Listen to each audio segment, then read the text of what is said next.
O próximo conceito de IPO que nós vamos ver é a sobrecarga de operadores. O Python implementa perfeitamente a sobrecarga de operadores. E a sobrecarga de operadores consiste, basicamente, em estender a funcionalidade dos operadores, como, por exemplo, o mais, o menos, multiplicação, divisão, módulo da divisão e assim por diante, etc., para outros tipos de dados que não sejam originalmente aceitos pelos compiladores. Então, veja só, o simples mais, corriqueiramente, usualmente, ele soma dois números, ou seja, números inteiros, seja números complexos, seja números reais, mas ele soma números.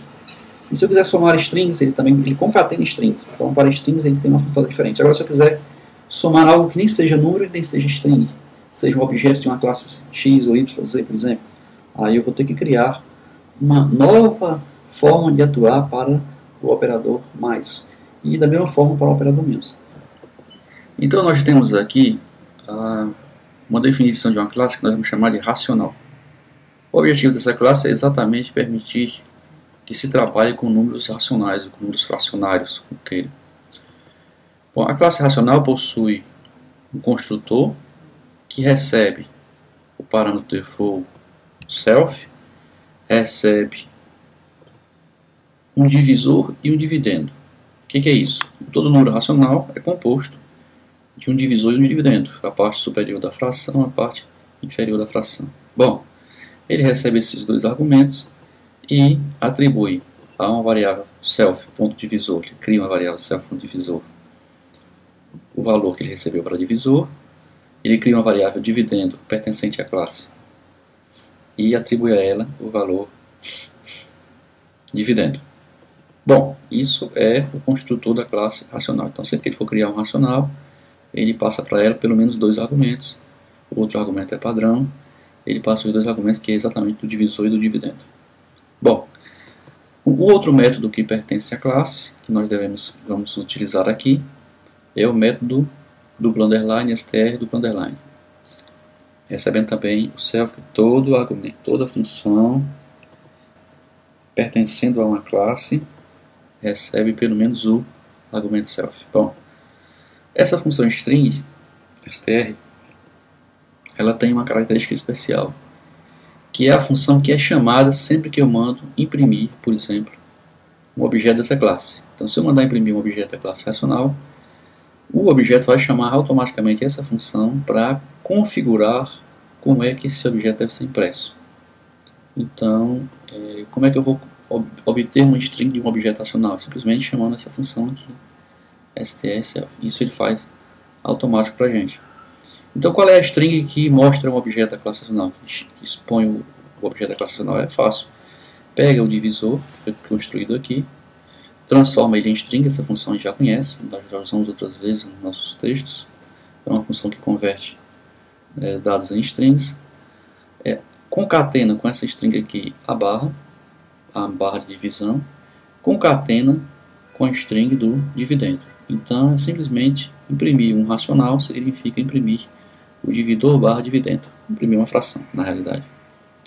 A seguir, nós temos mais uma função, que é a função duplo underline, mul duplo underline, que recebe apenas um argumento, além do argumento padrão. O que é esse argumento? Esse mul aqui vem de multiplicador. Então, é nessa função que eu defino uma funcionalidade do operador de multiplicação para a classe racional. E como o operador de multiplicação é binário, então ele tem que trabalhar com dois valores. O primeiro valor é ele mesmo, o próprio objeto que chamou a função. E o segundo é o outro objeto que ele vai multiplicar com o objeto atual. Então o def tem que me definir como vai ser essa multiplicação. E ele define claramente.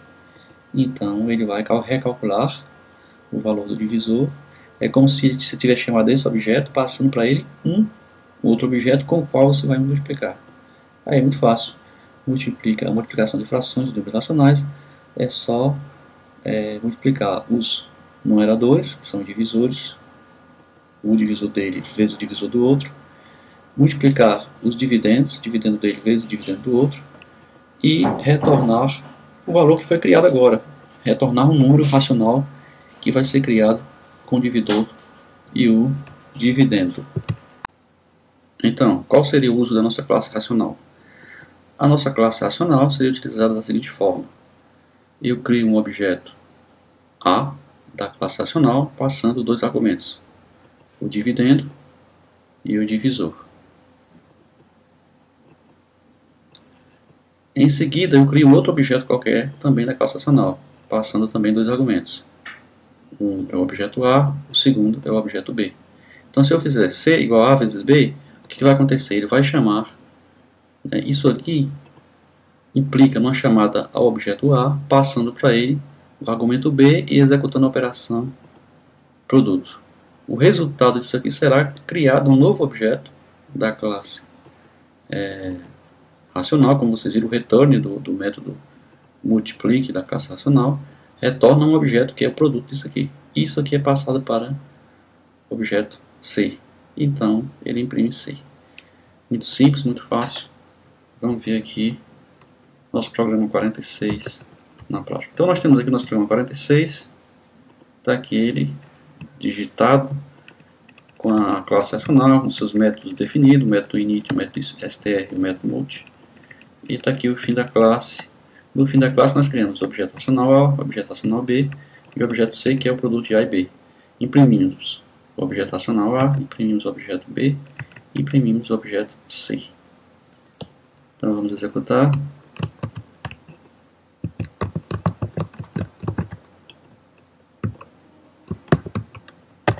E está aí. Ele imprimiu primeiro o racional A, na forma de uma fração, está aqui, imprimiu corretamente. Imprimiu o racional B, também na forma de uma fração.